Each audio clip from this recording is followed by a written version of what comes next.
Hello, everybody, and welcome back to the G4A show. This is episode 110. We missed an episode last week because Zoom decided to play up and not save the recording of that episode.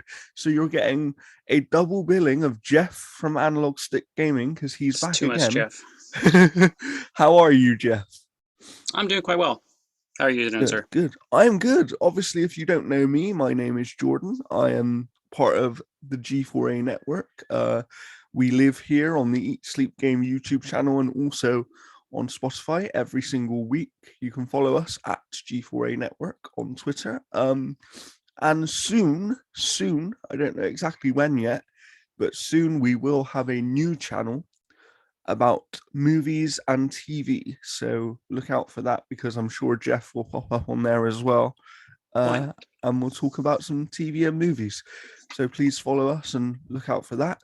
Um, Today, as you've seen by the heading of this episode, we're going to talk about some spooky games. Right? It's October now when you're hearing this episode, and I felt like it was a good time to talk about some games that maybe you want to play during this spooky season. And there are many great ones, and also there are kind of some hidden gems out there that maybe people haven't tried out and probably should. So we'll get into that a bit later on. But as always, before we do, Jeff, I know you've been playing some things that you can finally talk about. So what have you been playing?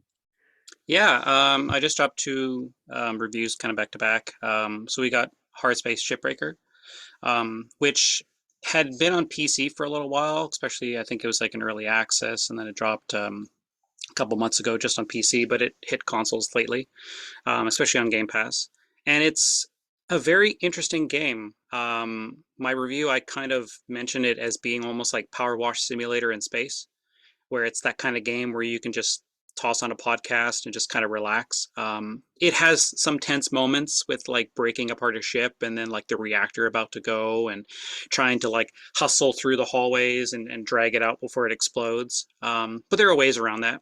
I love those kind of games though, just those sort of chill out, don't have to think about it too much, can do something else at the same time, Yeah. but kind And of it's engaging enough.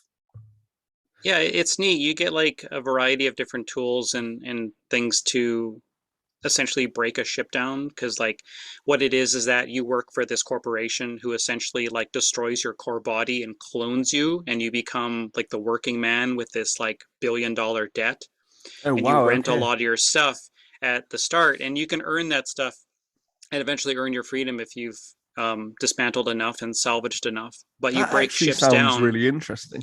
Yeah, it's got a neat storyline of like a supervisor comes in and essentially is like all about profits and not about safety. And there's some decent hooks of where it goes. It's all predictable.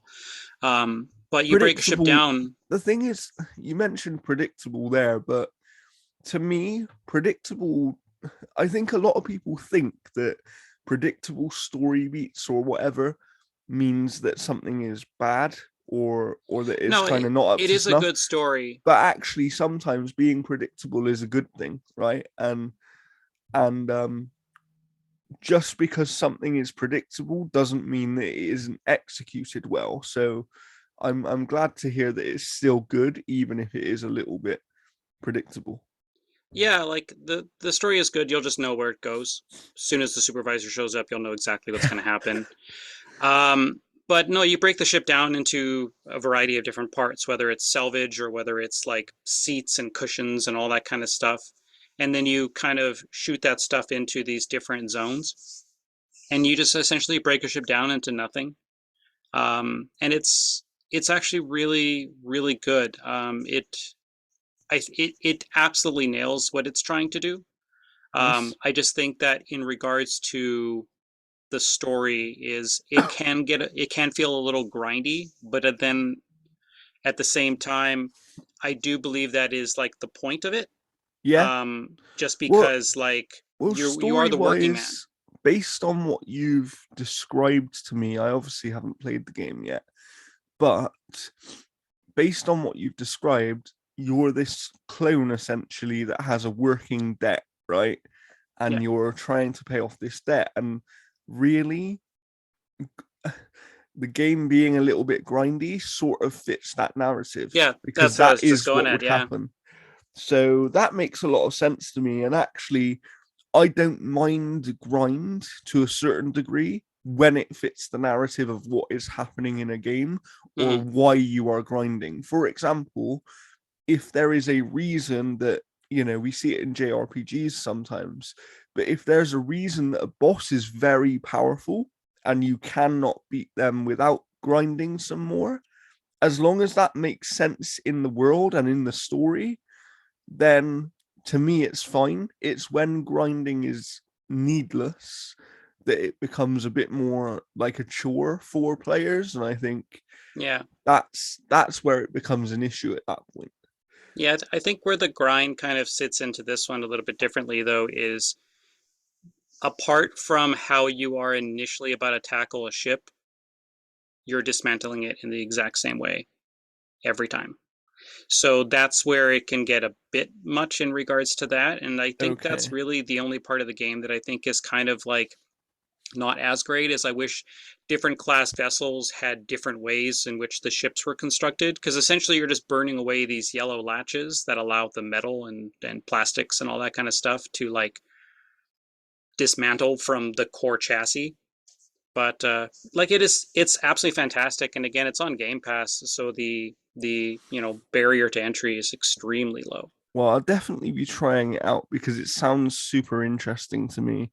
And it does sound like the perfect kind of podcast or listening to music type of game where you can Yeah. just sort of turn your brain off a little bit and chill out, which I need sometimes. But I've found a game that's a bit like that for me that I'll talk about in a minute.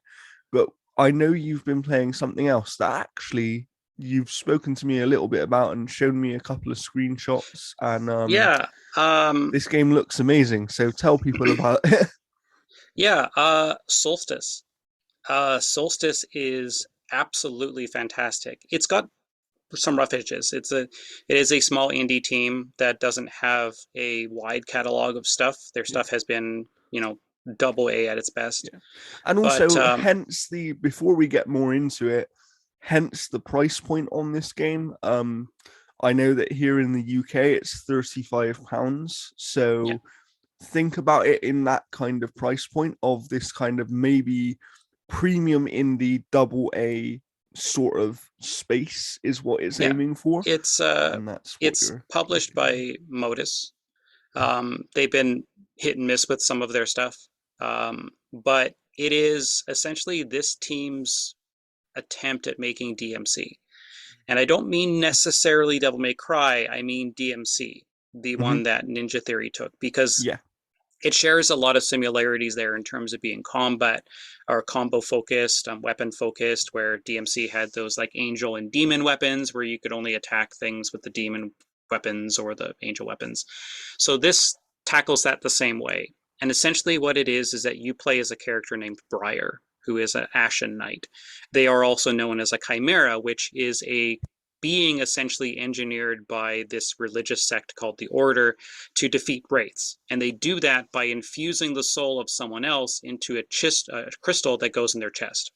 Wow. And the Okay. soul that is imbued in that crystal is her sister Lute.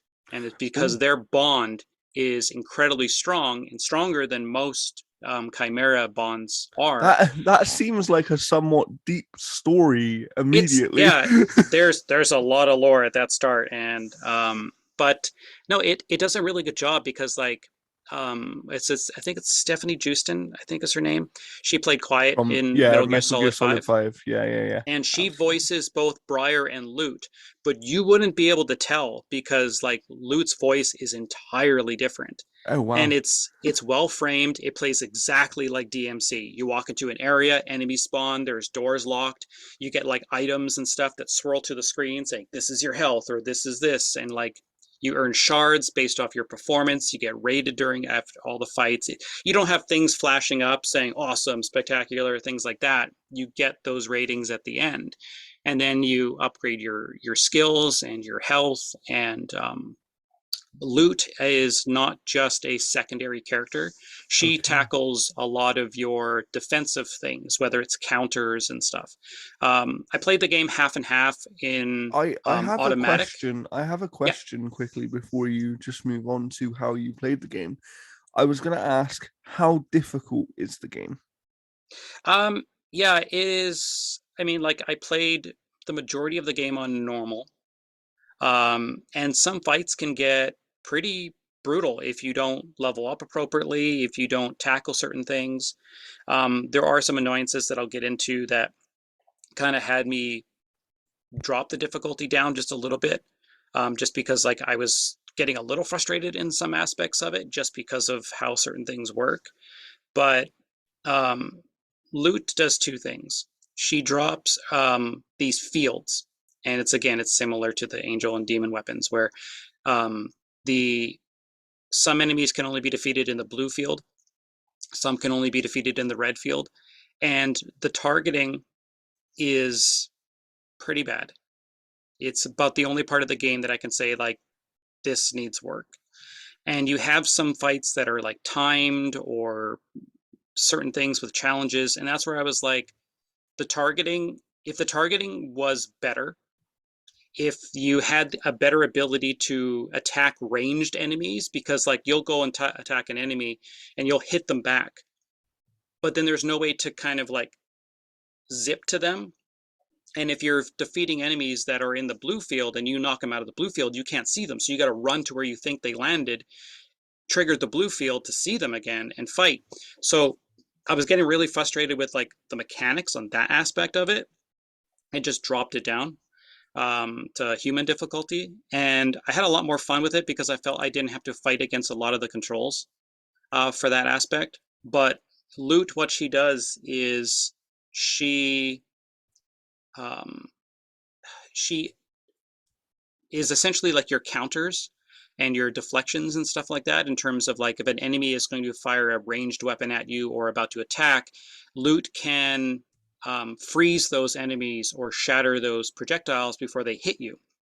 And you can either do that manually by pressing B when a prompt shows up, or you can set her in an assist mode to automatically do that. So essentially, you kind of make her own character.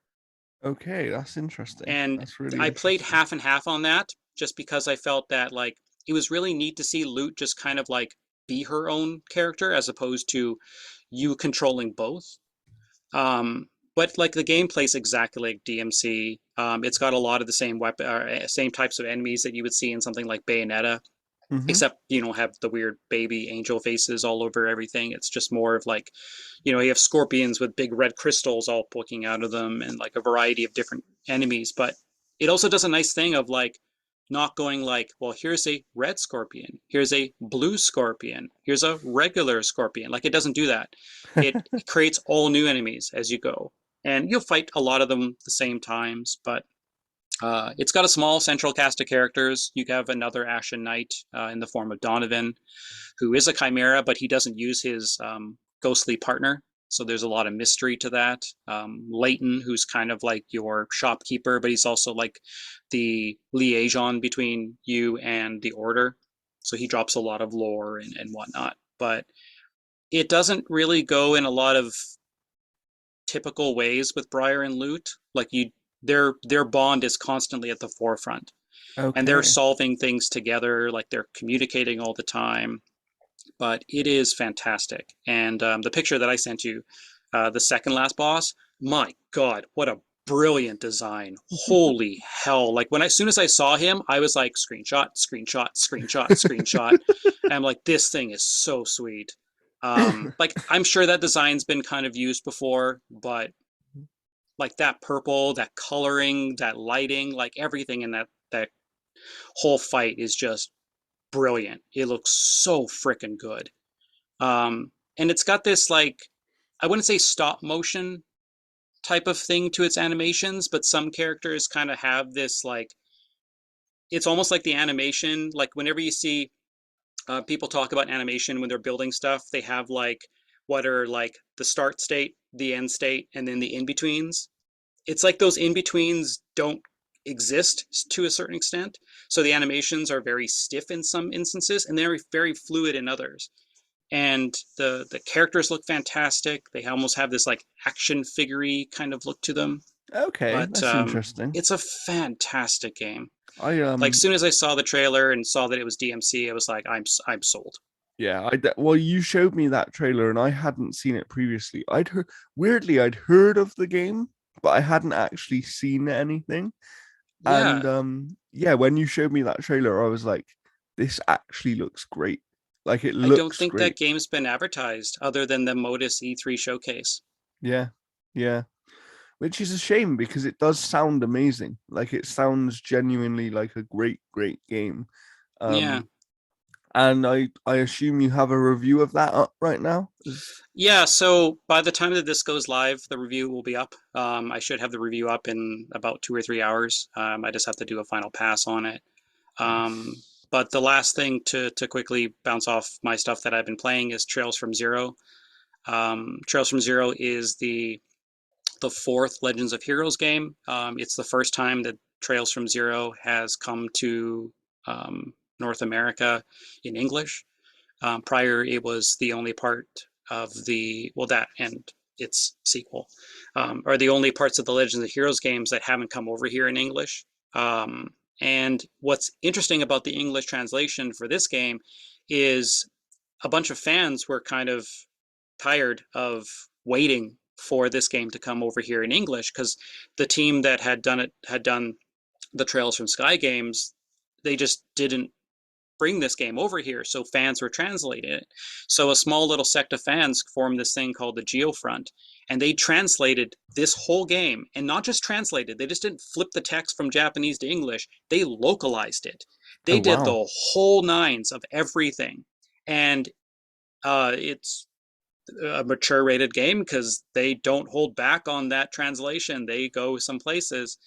And Nihon Falcom, the company that makes these games, they were like, "Hey, we like what you did here. We want this to be official. We want to bring this game to North America with your translation." Wow. Wow, I And didn't so they realize hired that. those. They worked along those guys, and like this, like, if this would have been Nintendo, Nintendo would have been like, "Here's Shut our it down. lawyers. Here's a cease and desist." And Nihon And to Falcom's be like, fair, "Bring it." I understand, of course, both sides of that coin in Yeah. the sense of at the end of the day, if something is your property, you do have the right to Oh, for sure. shut those things down. It's just like when you have fans like this that are doing this out of pure love, And they're not that's a trying to make completely money, different right? thing Yeah. than being malicious or having some other type of agenda. But Mhm. Trails from Zero is, if you've played the Trails from Cold Steel series, it's the basis of where that gameplay came from. Because Trails from the Sky and its other two games, they they kind of have that gameplay, but Trails from Zero is where that gameplay loop, that format started. And Okay. like Trails from Cold Steel is to me one of the best JRPG series, and like this is one of the few like Legends of Heroes series. Like there's three, four, five, six, seven, eight, nine. There's almost a dozen games now, and they're all in the same world. It's not like Final Fantasy where it's like 1 and 5 and Separate each seven, they're time. all Yeah, separate. yeah. This is literally the only JRPG series that I know of that is always connected. Ys is kind of connected because you're playing as the same character and there are throwbacks, There is but a somewhat new JRPG series that is, and that would be obviously the Yakuza games, which yeah, were not JRPG in the traditional sense before that, but as of now they are, of course. yeah, And so yeah, I know what you mean. Like there aren't many JRPGs that do sequels that are actually directly connected to the previous games. So that's really cool to hear, actually. And I didn't yeah. know. It's a fantastic game. Like it's the classic style one. So like you would look at this and go like, hey, this was on the Vita. Yes, yes, it has that look, and so does Trails of Cold Steel. Like it's not until we get to like the next ones that I think use the new engine. Yeah. But if you're looking for a game with fantastic build up, like it's the Crossbell series, and if you play Trails of Cold Steel, you'd be like, I've been there. This is where you start to get the basis of why crossbow is so important. And like Trails is fantastic, unbelievable character direction. It is unfortunate that the game's only in Japanese. I don't think they sprung to get the English translation or the English voice actors, which sucks because there are English voice actors. Trails of Cold Steel is all in English, but That's a still massive shame. Massive shame. fantastic game. But I mean, like I've dabbled in another couple little things that I won't dive into, like Metal Hellsinger, which I think is super fun. I've been enjoying that quite a bit. Not sold on the voice acting, but it is great as well. And Okay, that's good to know. I know but that other than that, on the channel Luke did a little video on that yeah, game, so go and check out his video. Because he, the question he's asking about that game is it the new Doom?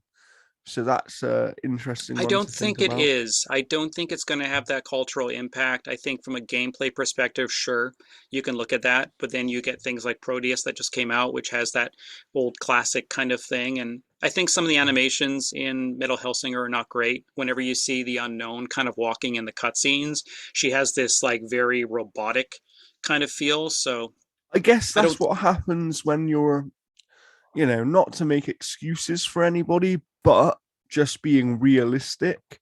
yeah, That's what happens when a game is an indie game compared to a AAA game, right? Like Doom is a AAA game, so you yeah, expect a certain level of polish, and they nail that every time. Metal yeah. Like Hellsinger is an it's indie very, game that's it's clearly very Doom fun to play. inspired, but it looks great.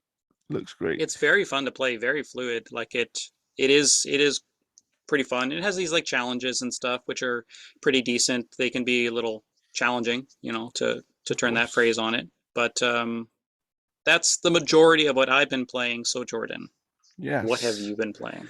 Well, for once, I've actually been playing a lot of things. What? I've been very busy. Because I went to EGX. For those that don't know, that is the UK's biggest kind of gaming convention. Nice.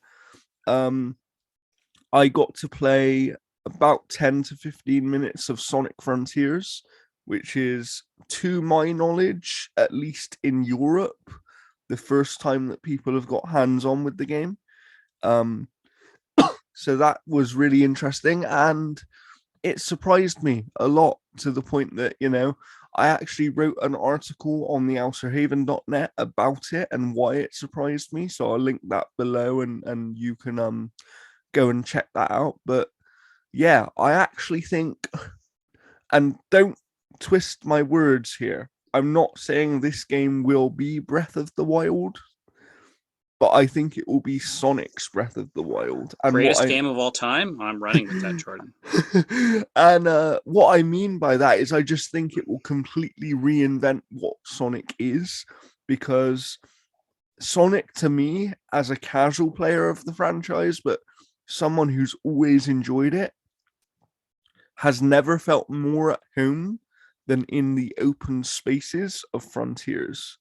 Because for those that don't know, Frontiers is kind of an open world game, but it's doing that semi open world thing where you open up sections as you go along by finding certain things and doing certain things. So I don't actually know how big the world is. Well, they call it open zone, don't they? I believe And is it so. is it more of like one giant area like Breath of the Wild, or more like Monster Hunter used to be? So it's hard to explain. So the way that what I got to play, um, you find keys or other kind of things that will open up these portals or bridges or whatever it might be, that will kind of allow you to then access the next area, right? Okay. But it's completely seamless in the sense that you can come back to the previous area. There's no loading screen or anything like that. You literally just run across this bridge, right, to get to the next area. And we opened up 3 areas because me and a friend were playing. We Okay. opened up, we opened up about 3 areas, and that still, when we went on the map, because most of it was grayed out, obviously, but Yeah. that that felt like it could have been a small portion of the map, based on what we were seeing, and even that was actually quite big. So what the sense I'm getting is kind of like, how could I put it? It feels a little bit like Tomb Raider. If you played like the Tomb Raider series recently, the Crystal Dynamics kind of reboot of the series, that was semi-open world, right? Because it was an area-based game, but it was completely seamless, and therefore it became a semi-open world because you could go back to areas once you had passed them. Hmm. The difference here in Sonic, from what I'm seeing, is that you actually will have a reason to go back to areas, because we saw a few things that we couldn't access yet or we couldn't get to, and that, I assume, is based on unlocking certain skills, because there is a small skill tree in the game, or So it's a get search action game, yeah, a Metroidvania. kind of. And the weird thing is the combat is a little bit like DMC, which is odd. Um, like you're building up combos and you're getting rated like on the screen while you're, and it's strange. It's strange, but it's never felt better, in my opinion. Like the How's the sense of camera? discovery. Because Uh, I Sonic games, the amount of times that you've like the camera swung around and you've like flown into lava, like in my short experience, the camera felt perfect. I never had any issues. okay, But that, like I said, is only based on about 10 or 15 minutes. It hmm, felt perfect. Obviously, there could be problems with it in other sections of the game and what have you. Especially when you get up to some of these, because there are some big structures in this game. Like they are massive, massive structures. And that could obviously cause an issue. Something I really liked, which I think is clever that they've done, is you find keys for these portals, which essentially these portals are acting like shrines or similar in Breath of the Wild, where you find keys for these portals, and what they actually do is when you go into them, it takes you to a more traditional 3D on rails yeah, style Sonic that's level. those sections where Sega was like, don't talk about this. Yet it ended up being like the thing that everybody was like, holy crap, this looks amazing. Mm-hmm. It just Mm-hmm. felt really weird that Sega initially was like, don't Yeah. talk about this. Yeah, I think they were concerned because obviously the reputation of 3D Sonic games is up and down, right? Very up and down.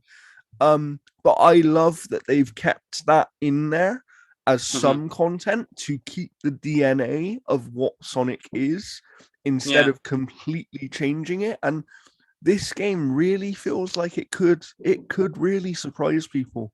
So please go and read my article and find out more of why I was really shocked by it, because yeah, I wanted to just play it again and again, and yeah. that kind of says a lot, right?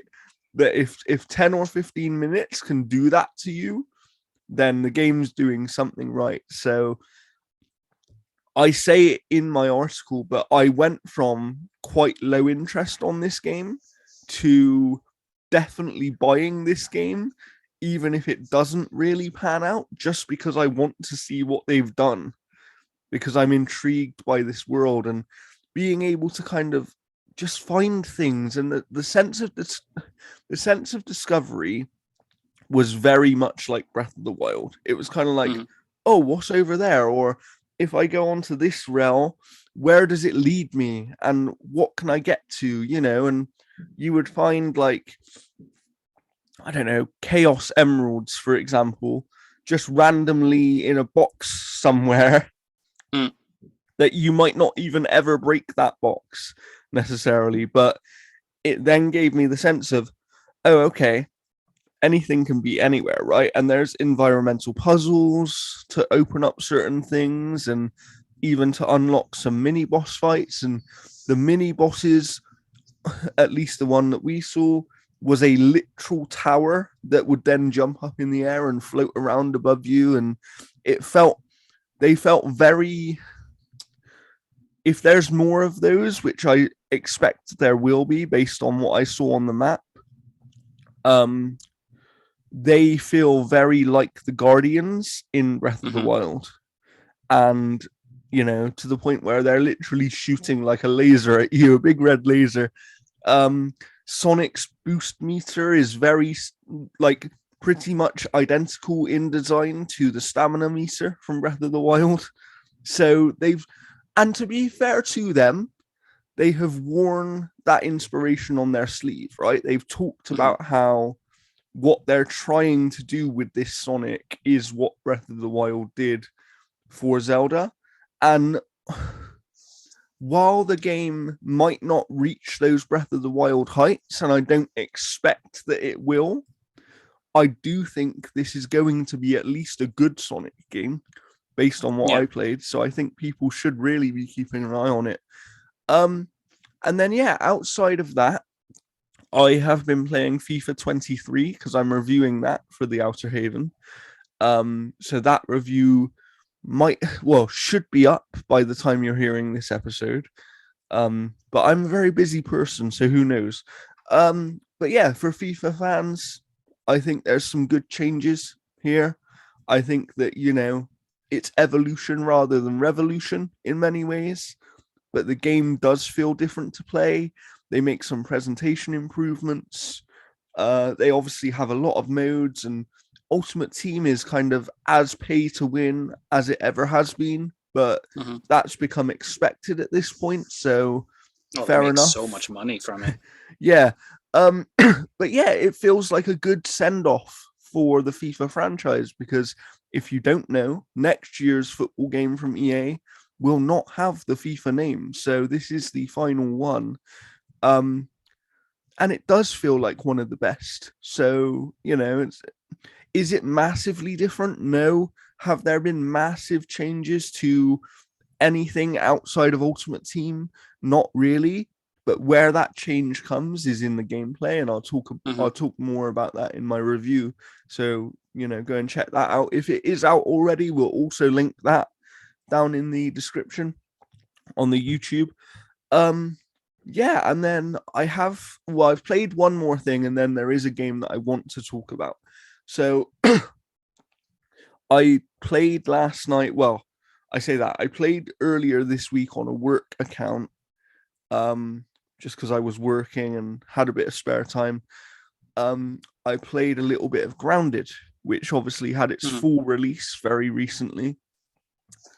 And then I was like, because I hadn't played it in early access, just to be clear, Okay.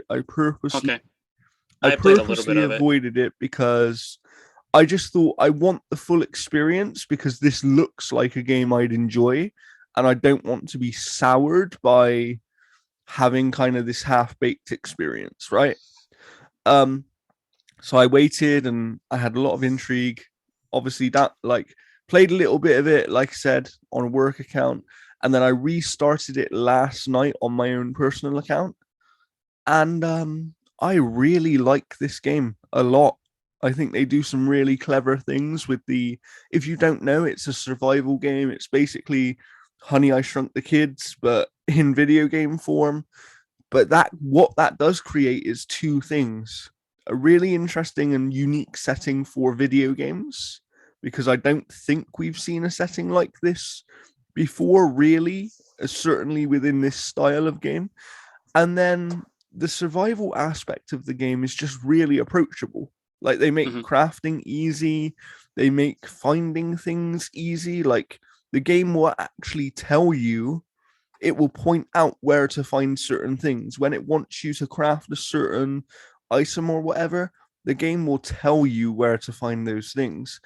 So it feels like a much more approachable survival game, but it still has all those systems and depth within it to keep you interested. And you know, there's lots of things to discover. It's somewhat terrifying. Like, what did I run into the other day? Literally a fly but obviously Mm, because you're tiny in this game, the fly was massive, and it was like, mm, no, I'm not going that way. mm. I'm running away. And then it was a bee above me, and it was just following me for ages. It just feels really fun to play, and I want to play it with more people. So hopefully I can drag you into it, Jeff. I don't know how you feel Yeah. about the game, but No, it seemed fine from what I played. Like I played as soon as I had hit early access and stuff and played for a little while, and it was pretty fun. It's definitely more fun with friends. yeah, for sure. But no, seems good. For sure. Yeah, I'm really, really impressed by it. And I actually think that, it's obviously a game that's had massive success already. Like, I think they said it reached 10 million players earlier this year. And for a game to do that in an early access period doesn't happen very often. Um, Obviously, yes, this game had the advantage of Game Pass, so there was no risk attached to people trying it out.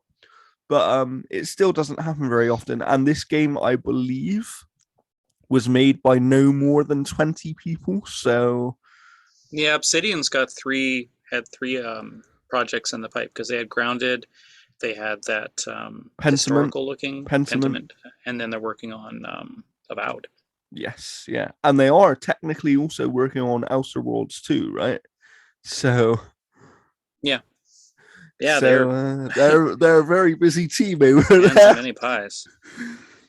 Um, but they are very talented because to be able to pull off these smaller projects like Grounded, um, you know, speaks to the talent of this team that they can splinter off 15 to 20 people and go and make a game that actually seems like it's going to be a massive success and has a level of quality that you don't expect from a game that's made by that many people. And that's not me trying to dishearten anyone from making these smaller games and that kind of stuff, Yeah, but you just don't expect this level of quality in a game made by that few people, right? We've seen other games, even in the survival genre, that have kind of been made by small teams like that, and they do not have the same level of well, quality like as Hellblade: Grounded. Senua's Sacrifice was made by 14 people.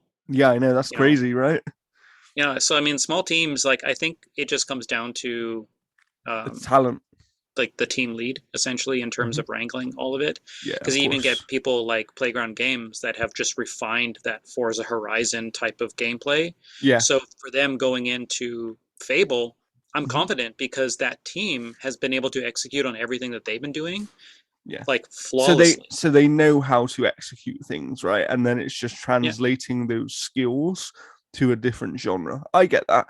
Um, but yeah, as a little bit more on Grounded before I move on, if I don't know what we're gonna do for our Game of the Year discussion yet on this Mhm. channel.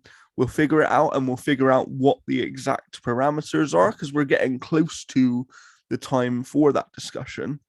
But if we do allow games that were previously early Well, yeah, access, it shipped 1.0 this year, so it has to be um, in.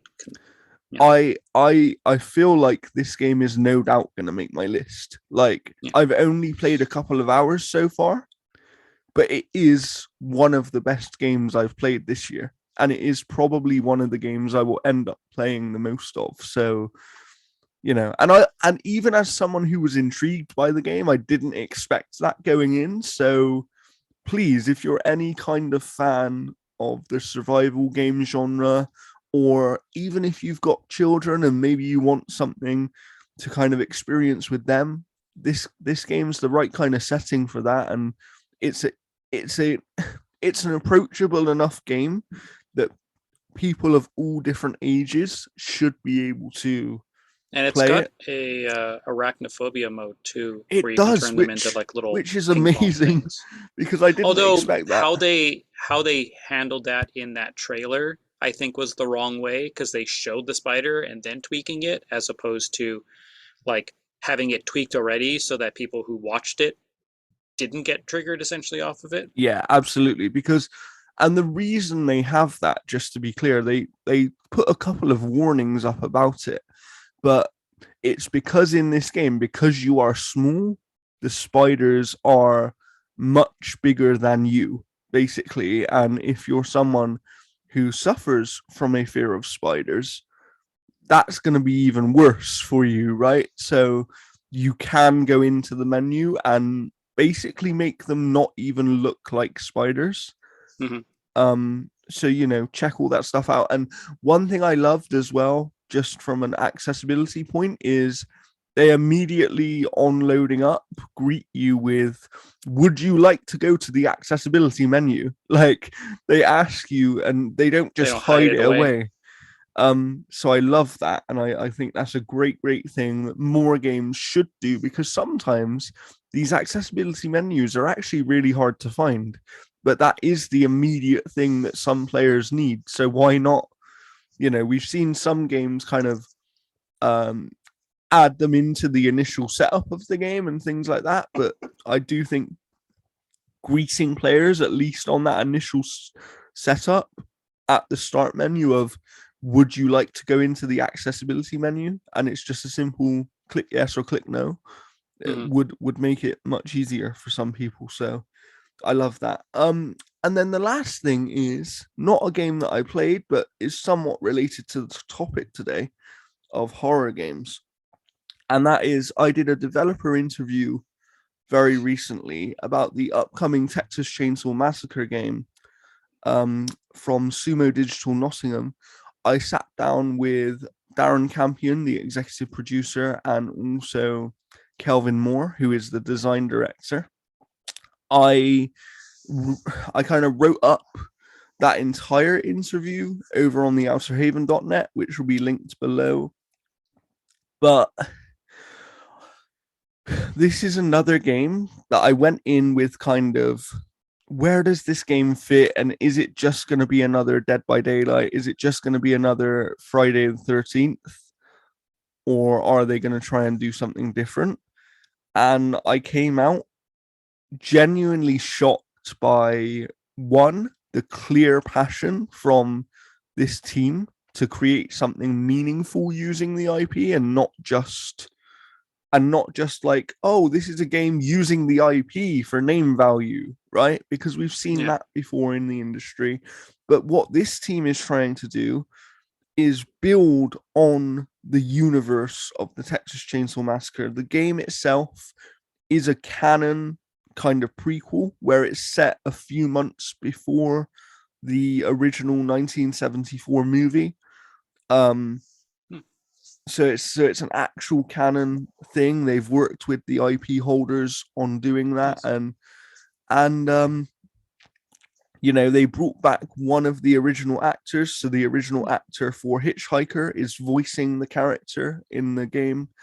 Um, they they rebuilt the chainsaw kind of part for part as kind of accurately as they could in order to get the most realistic sound for the chainsaw in the game.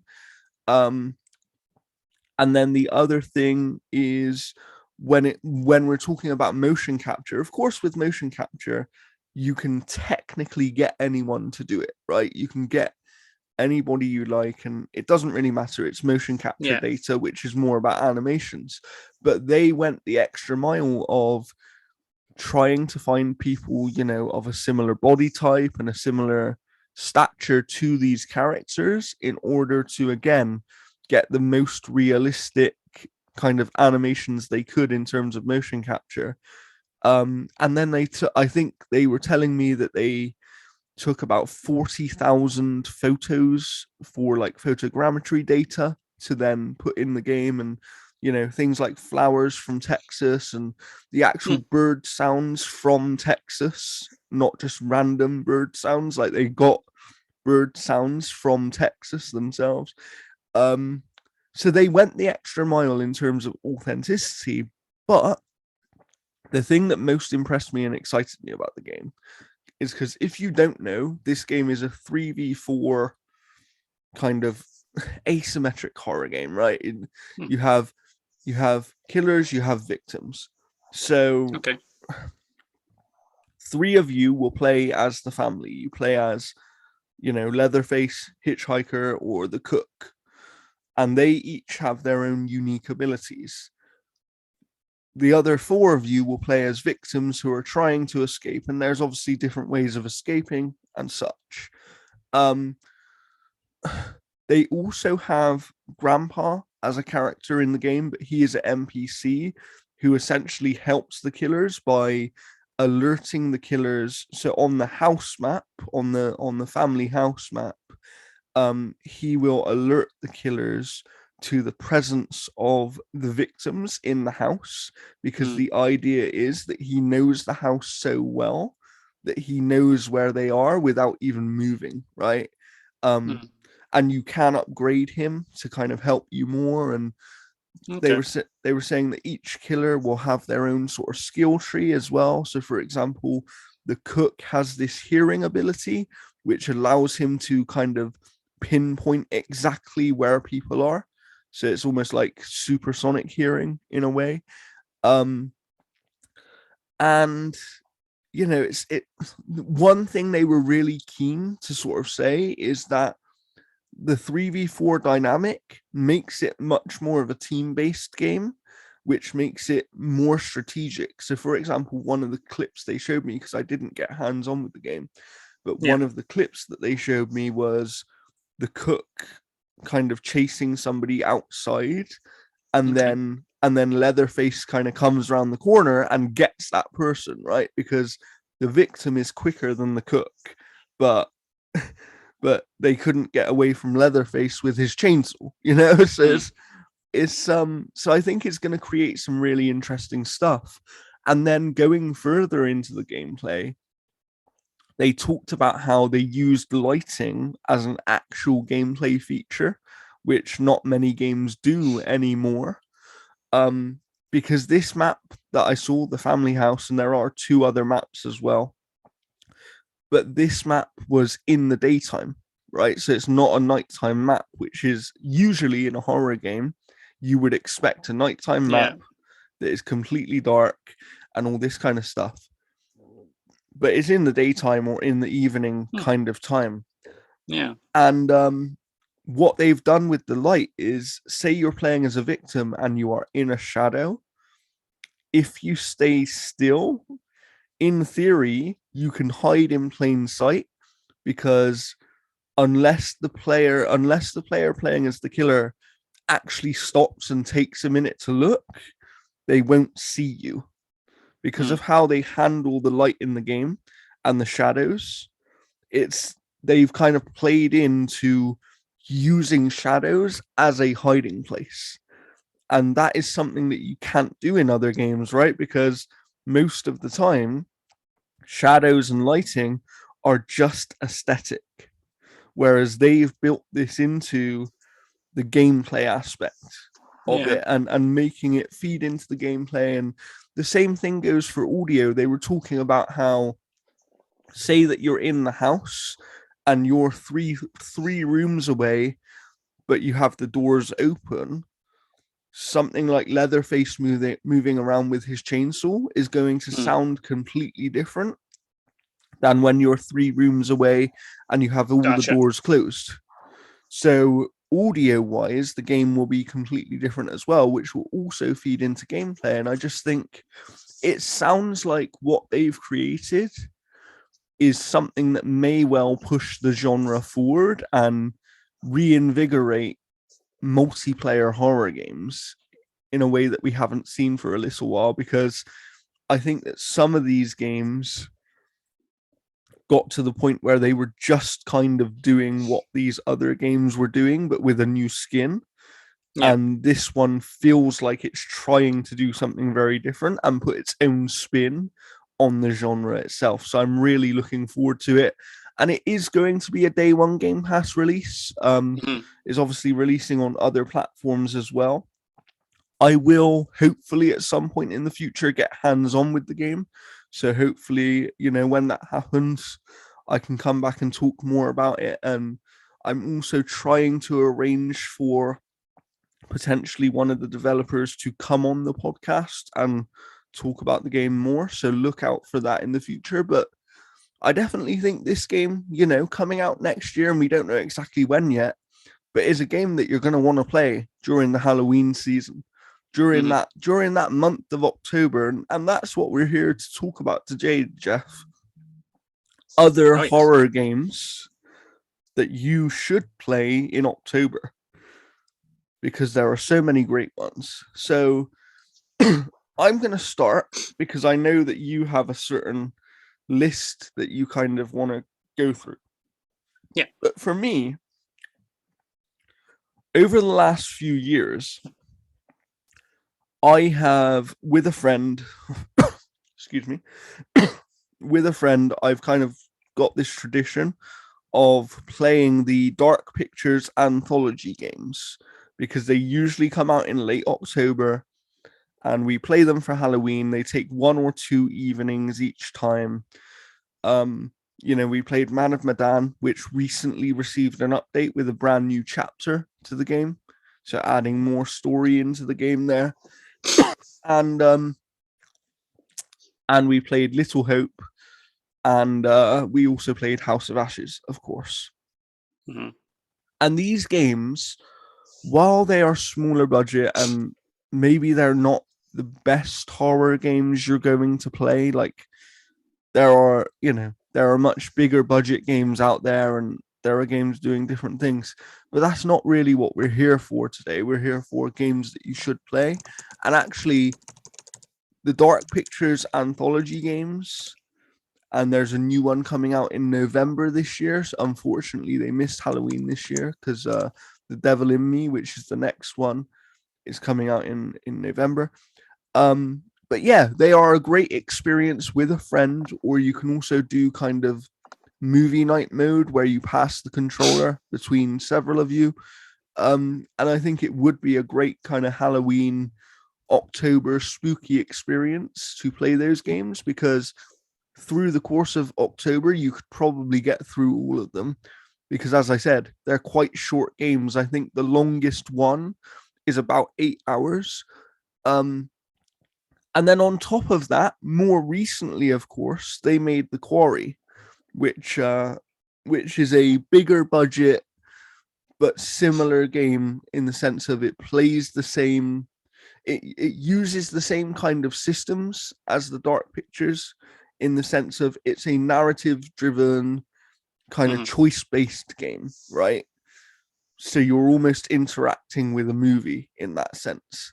Yeah, it's more in line with Until Dawn, I found, than the other ones. Like it, Absolutely, it felt absolutely. bigger in that sense. Yeah, yeah, And I mean, and it started out as a Stadia game, which, yeah. in relative news, like Yes, yeah. that would have just died. If you haven't heard, of course, Stadia is officially shutting down. I believe in January, right? Yeah, it's So, I think yeah, something like that. But no, like it ended up branching out and getting a publisher in 2K, I think, for the Quarry. 2K did The Quarry, yeah. So it went multi-system, and it is Um, super fun.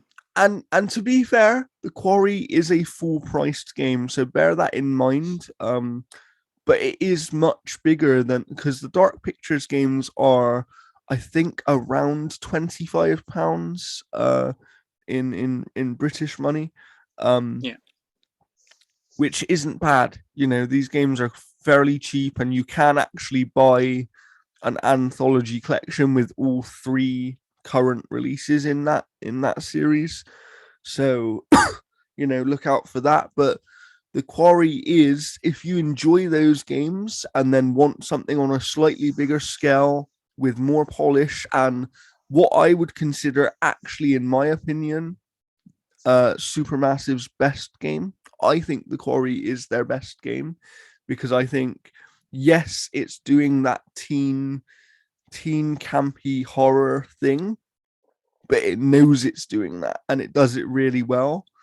And because it's bigger in scope, the level of choice and how your choices affect what happens and affects each of these individual characters is Hmm. just much greater. And I do think if you like that style of game, it's one that's definitely worth playing.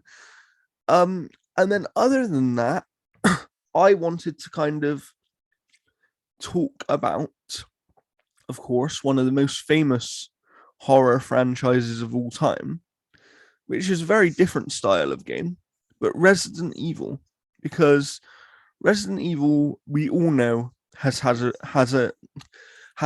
a resurgence over the last few years, right? But really, if we look at the reason for that, it's because in Resident Evil 5 and 6, they moved to more of this action based thing, and the games weren't really horror games anymore. And then they decided, oh, okay, let's go first person, with Resident Evil 7. And that was a great, great game. Then they Hmm. had Village, which is kind of Village was them trying to balance the horror with the action, I think. And some people like that and some people didn't. But that's definitely worth checking out as well. And then, of course, if you've never played a Resident Evil game, you should play Resident Evil 2, the remake, which is probably the best Resident Evil game ever made, really. Like It's Resident very Evil good. 2, Resident Evil 2 was regarded as one of the best horror games, period, with the original release. And then this remake only made it better. So, you know, um, yeah, I know you've got a bit to say about Resident Evil, Jeff, but would you agree that Resident Evil is kind of like one of the games that you really should be looking at playing if you're looking for a spooky game Yeah. during this time? I mean, like when it comes to Village, I played that entirely in VR. I had tried to play it outside of VR and I didn't really care for it. The VR just absolutely sold it to me. But yeah, like Resident Evil has Interesting done, quick note on Village as yeah, well. I believe very soon, I'm not sure of the exact date, but they are doing an update to add a third or person Resident Evil mode 7. Resident to Evil the. 7, I meant I played entirely VR, not Village. Oh, okay. If that, I can't remember if that's what I said. Yeah. Um, but yeah, Um, like, but they are doing an update to add a third person mode to mhm, Village, and I believe at some point they're going to add that to 7 as well. Right? Is what they've said. I'm not too So sure. so look out for that kind of stuff. But yeah, I know there's a winter update soon for Village specifically. So Hmm. if you do Yeah, it looks choose to really get good. into that game, look at that for sure. Carry on, Jeff. Yeah, like Resident Evil like 2 was fantastic. I think 3 is I'm not gonna say almost as good, but it's still definitely very, very good. It's just I think with 3 they didn't take quite as many liberties with remaking that as they did with 2.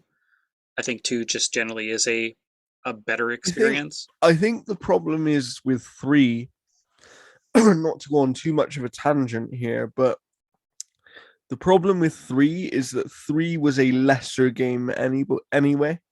So they were Well, working from the they were the weirdest go sorry, on, go ahead. Jeff. I was going to say Well, the they were working from a game that people already liked less, right? And it required more of a remake, I would say, to get it to the same standard as 2. But the problem was, like you just said, they then took less liberties in remaking it and sort of yeah, went, "We'll just stick to what it was." and the weirdest thing with 3 as well is you take a look at what they did with 2, and they took Nemesis, or not Nemesis, Mr. X, Mm-hmm. and they took how Nemesis was in the original 3 and put that into 2. But then they took what Nemesis or what Mr. X was in the original 2 and they made him that in the third remake. So in the third remake, Nemesis is a scripted event. He's not as random as he was in the original. So it's like they took the best parts of 3 and put into 2, and they took the worst parts of 2 and put it into 3.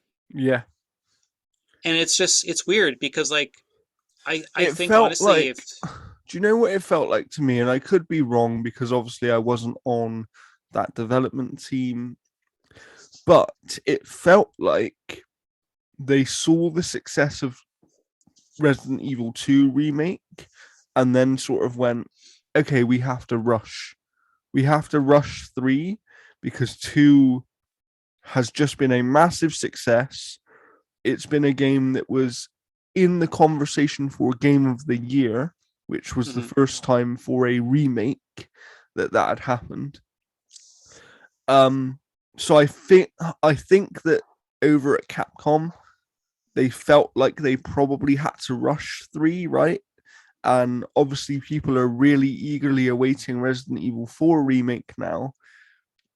And it's just like, but I'm just, yeah, I don't know. It felt like they kind of rushed it a bit and maybe cut a few corners. I'm not saying they did, but when you brought up like the scripted thing, maybe that was one of the things where they went, how can we still have this and have it be a major part of the game without having to do too much to really kind of, because the thing about doing something that can be random like that is it can really break a game, right? Like Hmm. if something then activates at the wrong time or activates for the wrong reason, it can really break a game. Um and so therefore having that more scripted nature of these things happen here and here and here, yes, it's less interesting for the player, but it still kind of executes what needs to be executed. Kind of. I mean, you take a look at the old games and you're like, what was the best villain of the old games? And they'd be like, oh, Nemesis. What's the best villain of like the new games? They'll be like, oh, Mr. X. Because they made Mr. X literally what Nemesis was. Because Nemesis to me was always a more interesting villain because he could just appear anywhere. Yeah, yeah, yeah. And that's the thing that I think that sucked about but three. Like three was still super fun. Like some of the stuff that they added in terms of like slightly I'll tell dipping you more what into the though. action route. I'll tell you what though. Mr. X is terrifying. In Resident Evil 2 remake, That's when because you they made him Nemesis. yeah, when you just kind of hear him coming down a corridor and you're in a room and you're like, how the hell do I get away from Yeah. this? That panic inducing moment is like something that you don't get in many games, and that's what makes it a great horror game because We had obviously that in three pretty much like in the original three and stuff. It was like you didn't know where Nemesis was. The moment you're back, the moment you went away from the camera angle that was focused on the door, because obviously he couldn't break down the door, the limitations of the tech.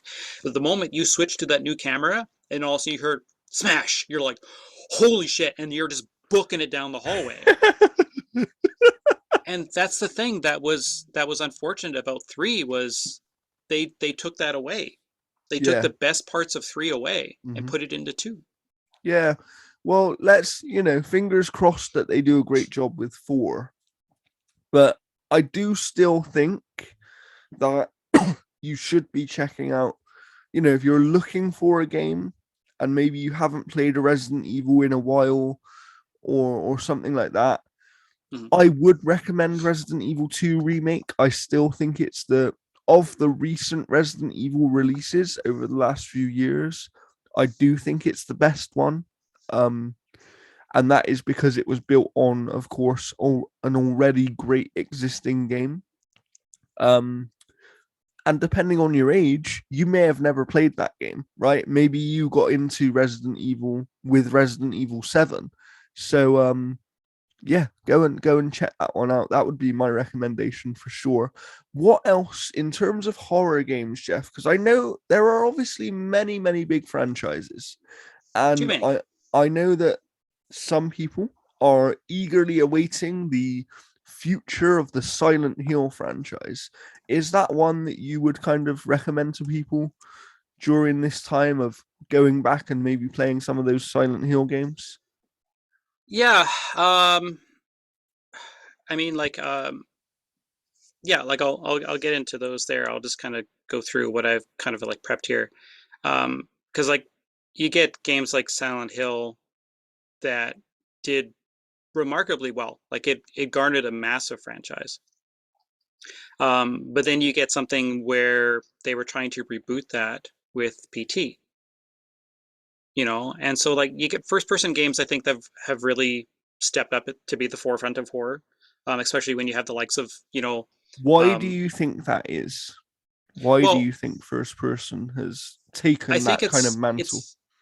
it's mainly because I think it puts that camera kind of like right in your face, so you have that action kind of happening to you in that extent, so you get something like Village. I guess you Um, become the character, right? So then, yeah, I mean, I think even with this third person view, I don't think Ethan's getting a face. I think they're doing some weird type of blurring thing. I'm not 100% too sure, but um, you get something like Biohazard and Village, which kind of returned to those roots, but they kind of, in a lot of ways, were inspired by what PT was doing. And even in Village, it has that scene in that house that just feels ripped right out of PT.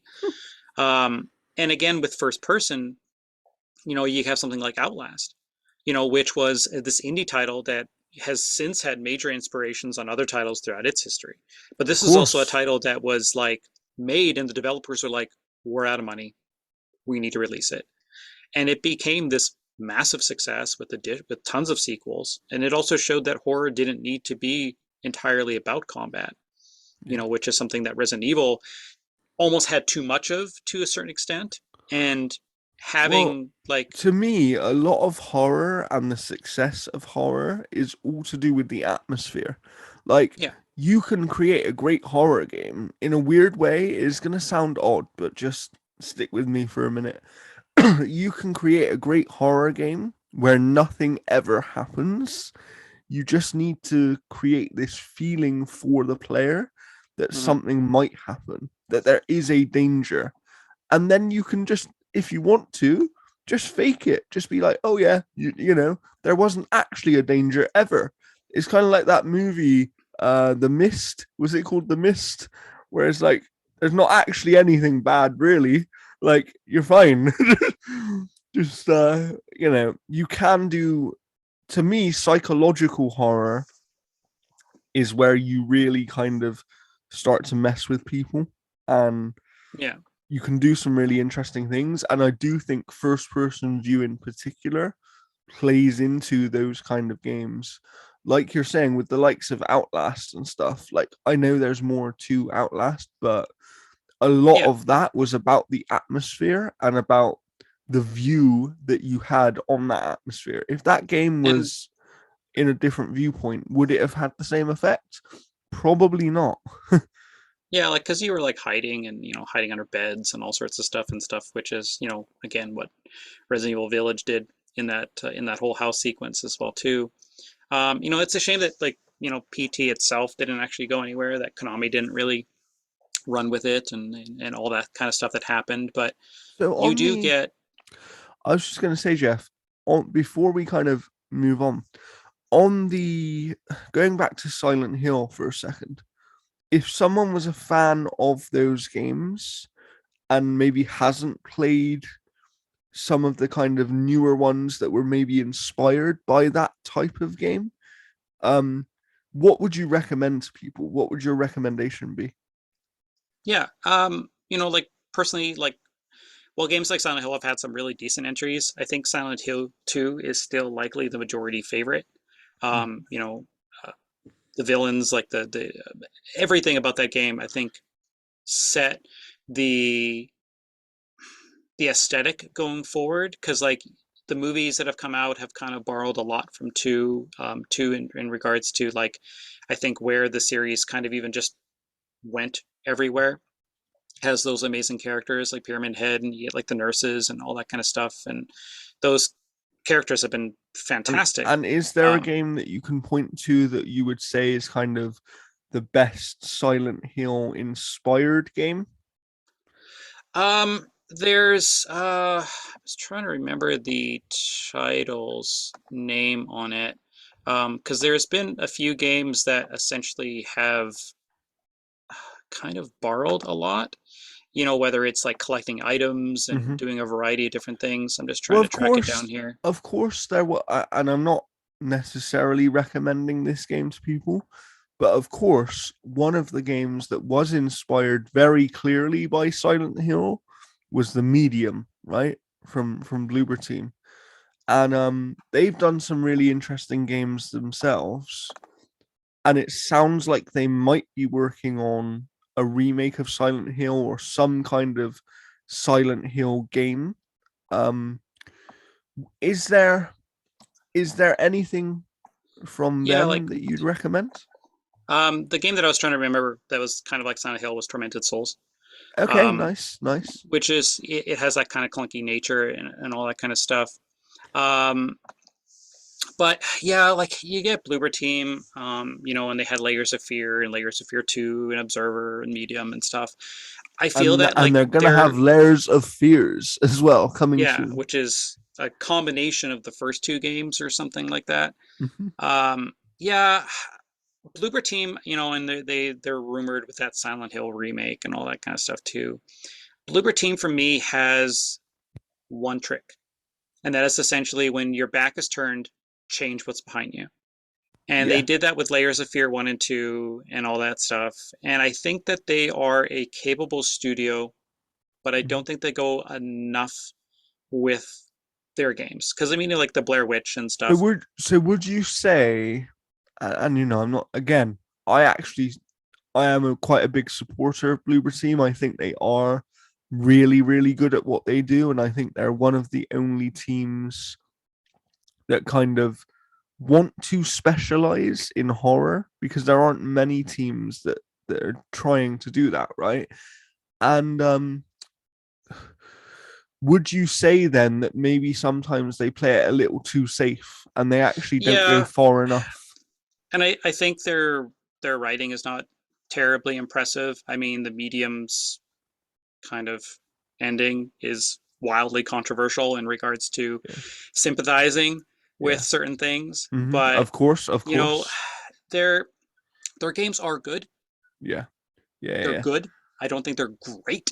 Yeah, I they think haven't they don't feel like a studio that's had that breakout game yet, right? And that's why I think that when some people hear that, oh, they might be attached to this kind of Silent Hill or Silent Hill 2 remake, yeah, some people are like, but why? Because their games are only good. But then what you need to understand is, yes, okay, within the resources they have available to them, their games are only good. But when they're backed up by, let's say, Konami, and they have more resources to really execute something, because they clearly understand horror, right? And they clearly yeah, understand how it should feel, how it should look, and all that kind of atmosphere stuff I was talking about earlier. Um, because it's like I haven't ever played Observer, but they made Observer, right? yeah. And I hear from people that that was actually a very very good game. Like there are people who It is love quite good. I Observer. mean, aside from Rutger Hauer's acting and stuff, but my main issue with Bloober Team, especially with like say they have Konami money, say they are doing Silent Hill. Mhm. Konami had tons of money and they still produced that Silent Hill HD remaster, which was garbage. That's true. So Bloober Team working, say if they're working on Silent Hill, that doesn't mean they have money. That just means that they have the Silent Hill license. Yeah, yeah, And if they're like, hey, you made the medium on this budget, we're going to give you that budget, yeah. Slightly bigger, right? right? Slightly more. Konami, to me, like just because that name's attached doesn't Yeah. mean anything after they like shit out Of that course. There's a lot to remaster. prove, but I do think hopefully people have a bit of a. I think Bloober Team to me are one of those teams where yes, their games okay, like people might say they're only good. Do you know what I mean? But good Yeah, is still good. That's the thing. And I think that because we get so many very good and great games these days, we forget that good games are still good. Like it's one of those yeah. weird things that I always talk about. Like I'm interested to see what Layers of Fear does to see whether or not they do anything different because the second game was the one I played first, and then I Mhm. played the first one, and I was like, Okay. these are okay. But the problem with the Layers of Fears games is the moment I walked into a room, I knew what behind me was going to change. I'd turn, oh, it's changed. Spooky. Like Yeah. I knew what to expect. Their games became a little bit too predictable. And I think the technical parts of what they're doing are impressive. Like the medium, I think could have pushed that dual screen thing a bit more than They it could did. have gone even further with Um, it for sure. Yeah. but I just One think thing that I they're a will studio say that though, just, yeah. one thing I will say before we move on, because there is one other team that I really want to talk about. Um, but to me, Bloober team, because they are that team that seems to execute good every time, but not ever like, oh my god, blowing us away. I would love to see what they could create with much bigger resources. You know, like if they were able to, just kind of expand the team a bit, do a more kind of AAA style game in terms Hmm. of get some get like go and hire some very specific writers, for example, something like that, and just kind of, because I think the principles of horror they get, and they get the atmosphere stuff. Like the atmosphere in the medium was great. Like the entire atmosphere and feel of that game was great. And I think that yes, they were very clearly inspired by old school horror games with that one, and those types of mechanics some people are going to enjoy and some people won't enjoy. But again, so much of horror comes back to the atmosphere and the feel and the tension and all that kind of stuff. And they nail that stuff like Hmm. very, very well. So, I do think they are deserving of almost like a bit of a bigger chance. And I hope that someone in the industry takes a bigger chance on them. Yeah, Because go on. Go on, Jeff. I think we're going to get I think a bigger influx of more AAA stuff when Callisto Protocol and Dead Space come out because you're going to see That's money true. put behind horror. But I think Well, right now, hopefully, Callisto in particular looks like it could be another game that finally sort of proves to the industry that horror is a viable way to make a lot of money, right? Because yeah. that's the some people would say that's the massive problem with the industry right now is it's become such a big business that obviously a lot of decisions are purely money based, right? And I'm not going Hmm. to criticize anyone because at the end of the day, business is business, and you do what you have to do, and some decisions you make are bad and some are good and whatever. But but the annoyance as a creative person with that is when you have something that you want to make and nobody believes it will make enough money to back you up. Do you know what I mean? Well, No it's like one. most studios are like, can you sell 10 million? No, then we're not going to greenlight it. Capcom did that for the longest time. And a lot of studios still do that too. Yeah, But I but mean, like, and it's like, but let's think about how how unrealistic is that really? Do you know what I mean? Like, mhm, how many games actually sell more than 10 million copies? Not very many. Not as many as you'd think. mhm. Um, you know, I think even for example, something like The Last of Us on original release only just reached 10 million copies. I think that several of Sony's other first party games, which were still massive successes, did not reach 10 million copies.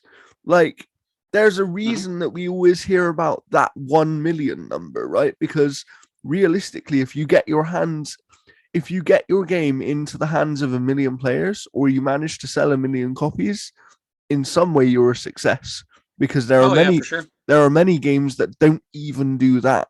So Hmm. it's the No, industry you is get weird. these big companies and publishers where they've starved the market of a particular type of game because they don't feel it's going to make a lot of money. So It's you like have, it's like EA with single player games, right? And I'm not yeah, going to criticize EA too much because I am actually a believer that I think they've kind of turned the corner a bit now, EA, and I think they've seen that there is a way to do those massive money making games they want to do, like FIFA with Ultimate Team, Yeah. and to also do the games that other types of gamers want. Like they funded It Takes Two, which went on to win Game of the Year. They are going to then fund more smaller projects. You Yeah. know, they did Jedi Fallen Order, which was a great game. And And then the Dead Space remake looks fantastic so far. So so I mean, like, so yeah, I think that, you know, on a whole the industry is turning a corner, but it does feel like maybe horror's ready to make a comeback. And yeah, and I mean, like the thing that you see with these types of things, especially with horror games, and especially with a lot of other things, is a lot of these games that are coming back to be these big money makers are these games that kind of have found their footing in the indie space and become these big things, and then AAA is like, we need to do that because you get a they lot then of, they then have the money to do it but with more polish, right? oh, exactly, And then because because they have that extra level of polish, those games then become even bigger, yeah, because some people won't touch indie games because they know that they're not as polished, and because they don't feel as smooth or they don't look as good or whatever. That is enough to put a lot of people off, and yeah. in some aspect understandably so. But there's lots of great indies out there, so go and check those out. And there's also like a different side of horror when you kind of go with indie as well too, whether they're like small short experiences like Made of Skur or Saint Difna Hotel, which are two fantastic horror games. If you can find them on sale, buy them. They're really fun. But at the other end of horror, you also have games that you can play with your friends, and they're often scary one moment and then often end in historical laughter because of their budgets. Whether it's like Pacify, where when you get caught by the girl, you get turned into a little doll and you're running around and everyone's just laughing, and then all of a sudden you turn a corner and she's at the top of the stairs and you scream, and it's so fun. And then even like Phasmophobia as well, which became a massive hit. Like I wouldn't be a bit surprised if we see a AAA version of Phasmophobia at some point. For sure, for And sure. those are wonderfully curated multiplayer experiences. Yeah. Phasmophobia is still massive on Twitch, but these are games that are like really janky and very low budget, and your Mhm. character's moves or their spine breaks and they clip through the Yeah. floor, and like you're laughing, but then you turn and there's the ghost. You're dead. You Yeah. scream, and it's still fun. There is one team that I wanted to kind of end this discussion on, because we've given you a lot of games to think about here. Like any of the Dark Pictures games, Quarry, Resident Evil, Silent Hill, lots and lots of indies that Jeff's mentioned. Um, but there is one team that I think is kind of quietly doing some great work in horror, and it doesn't always pan out for them. But I also think that maybe one or two of their games haven't actually got the love that they deserved, and that is Tango Gameworks, which of course The Evil has, Within. they done Evil Within. They did recently Ghostwire Tokyo, which is slightly different, but is still in the horror genre because of the just what they're doing there. Um, but I just think they've done some really cool stuff. I actually think Evil Within was great, and then they went on to do a sequel and all this kind of stuff, and it's like, but similar in a way to Bloober Team, it feels like that studio haven't had their breakout game yet. But when you consider the minds behind those games over there, and kind of Well, you got who's, Shin Mikami, the yeah, guy who created Resident Evil. right, and it's just like, it's weird to say that they haven't Shinji had Mikami? their breakout game yet, right? Like Evil Within wasn't probably as big in the end as they Yeah, expected Evil it to Within be. 2 was really good. Like I know lots of people that played it. Mm. And then you get, Ghostwire Tokyo, which I'm not going to say bombed, but I don't think it hit what they Yeah, needed to do. Because I absolutely. have not talked to a single person that's been like, you have to play this game because it's Yeah, fun. and I It's think always that's the been, you thing. have to Like, play this game because it's gorgeous. yeah, it's like I haven't played the game yet, and I'm sure inevitably that it's going to be on Game Pass Oh, yeah, next that's what year. I'm waiting It's for. it's gonna be the, because I don't. don't get me wrong. I bought Deathloop, right? I bought Deathloop on the PS5 because I wanted to play it. I had enough faith in that game that it was like, I don't really want to wait a year. I want to play it now. I'll buy it on the PS5.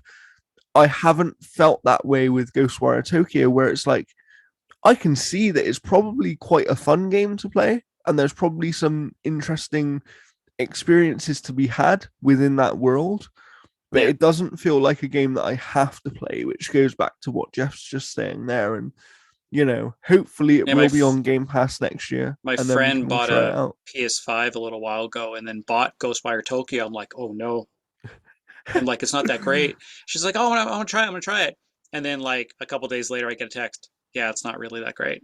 And I'm like, oh no, because like uh, it's a pricey game, yeah, for especially for sure. what it is. For And I mean, sure. like, I think it has promise, but then you also have what's her name from Okami that was on the game for a while and then left. Oh, she You left. know, Yeah.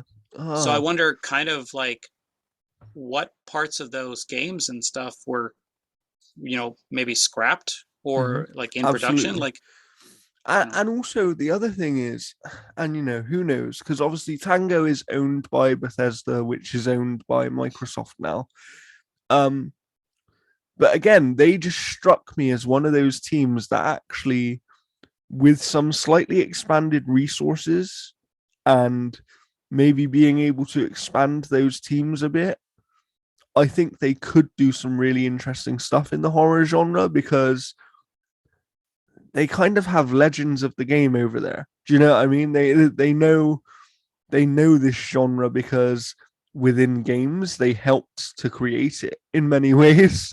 It's just like, so they know what they're doing, and I do think Evil Within in particular, both of those games didn't really hit in the way they deserved to. I think they're mhm. better games than the way that they hit. And we see that sometimes. We see that with arcane games a lot. Like a lot of arcane games are amazing, amazing games, and they just don't hit in the way that the quality of their games have deserved. Something like Dishonored, right? People who played Dishonored love Dishonored. Yeah, I like Dishonored too. And like I jumped into Deathloop and I'm gonna give it another shot because that first impression I was like, I'm not feeling this. Yeah, And I'm gonna try it again, but I mean like yeah, like they do some pretty decent work in terms of like their level design, giving you a lot of freedom that way. Um, but like I think in terms of like horror games, in terms of where we're getting with innovation, I think where we're getting with like gameplay and all those types of things. well, you brought up VR earlier, and VR. VR, PlayStation VR 2, if Sony decides to actually stick with it and give developers a reason to develop for it, because like PlayStation Feels VR like you 1 could have some amazing horror experiences in for VR, right? sure, and I hope they bring like Until Dawn Rush of Blood over to PSVR 2 because that's still I think the best title PlayStation VR had, but um, VR is driven by innovation and tech, and PlayStation's got that in spades.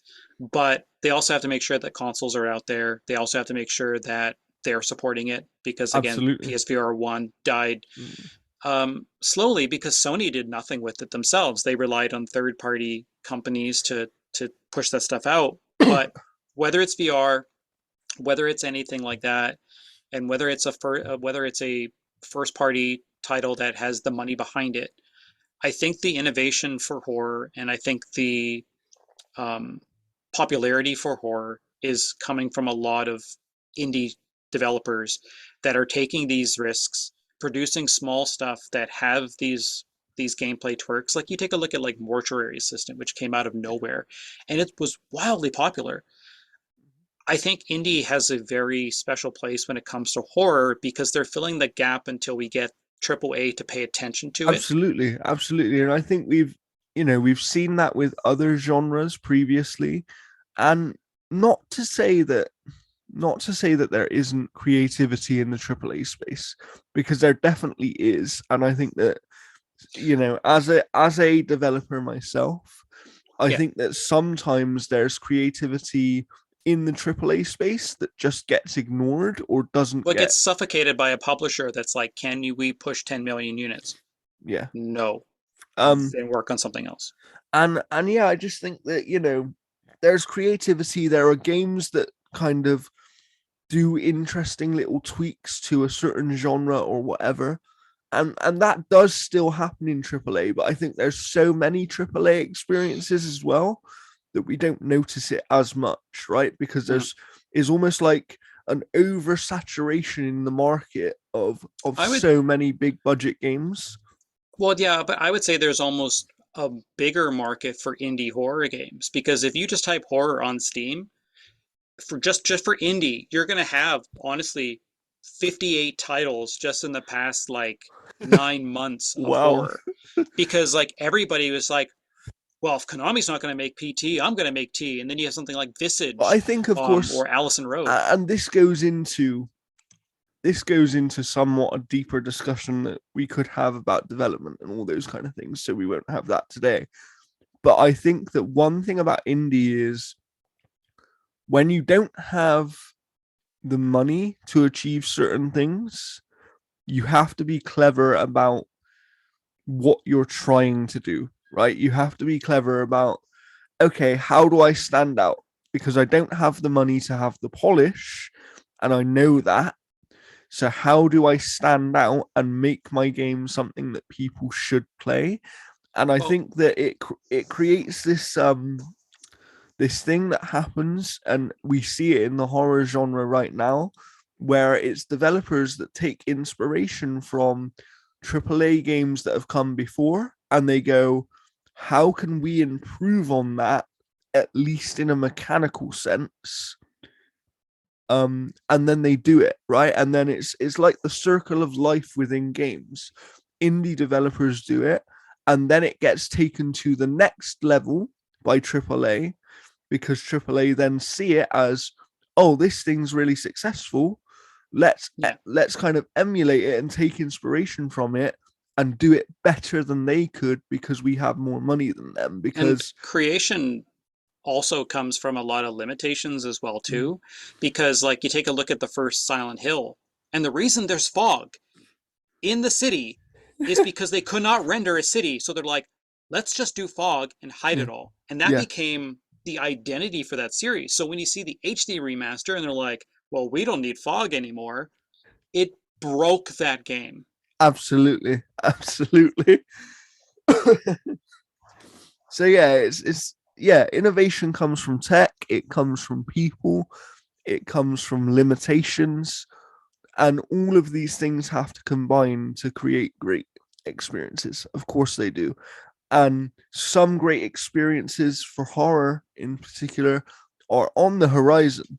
But if you're looking at some to play right now, you know, I said earlier that my one recommendation, if I was to leave you with one recommendation, it would be, and it kind of, I'm going to say two recommendations actually, just because they're very different style of game.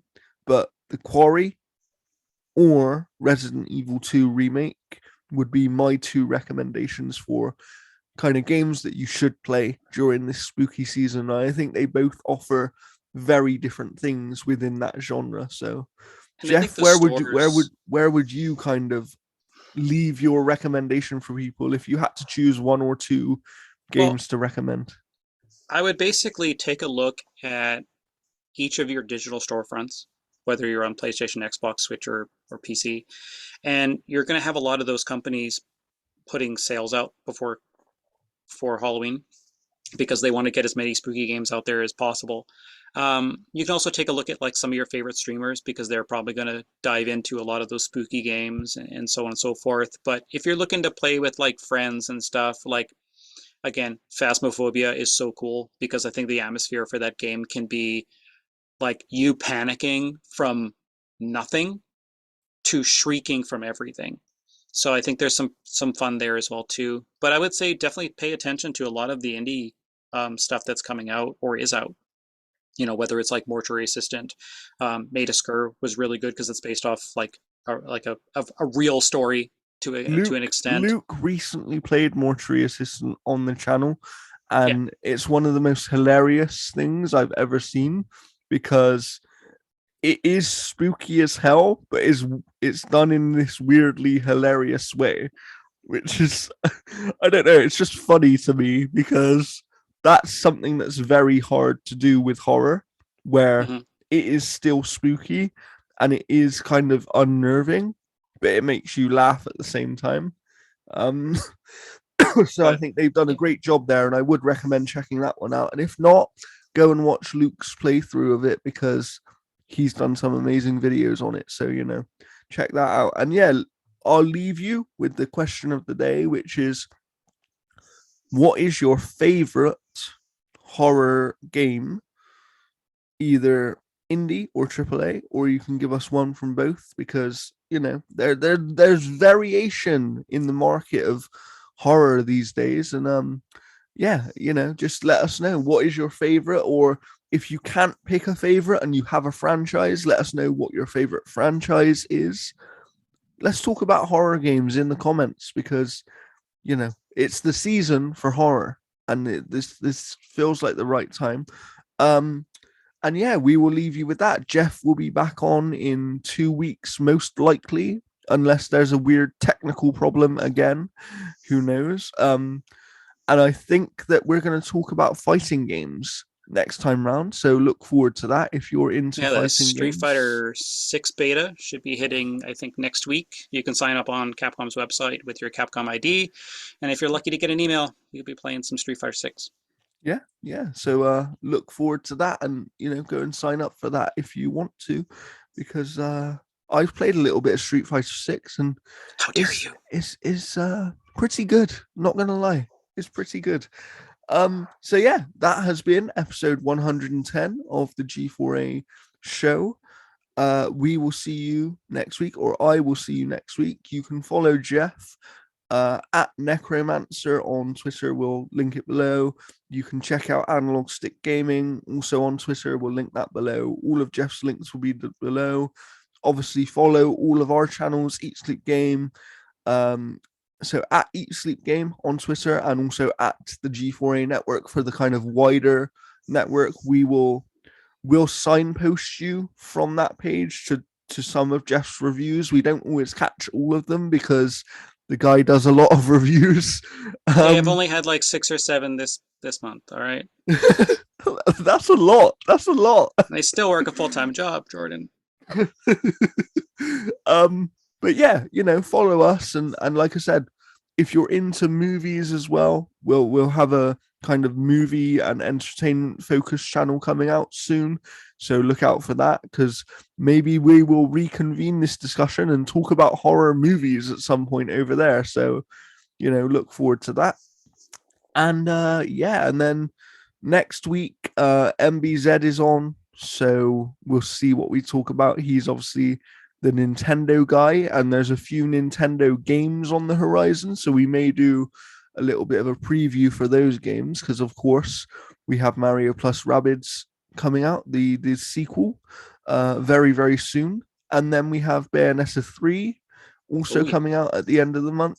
So yeah, we might do a little bit of a Nintendo preview next week. So look out for that, and we will see you next time. Goodbye.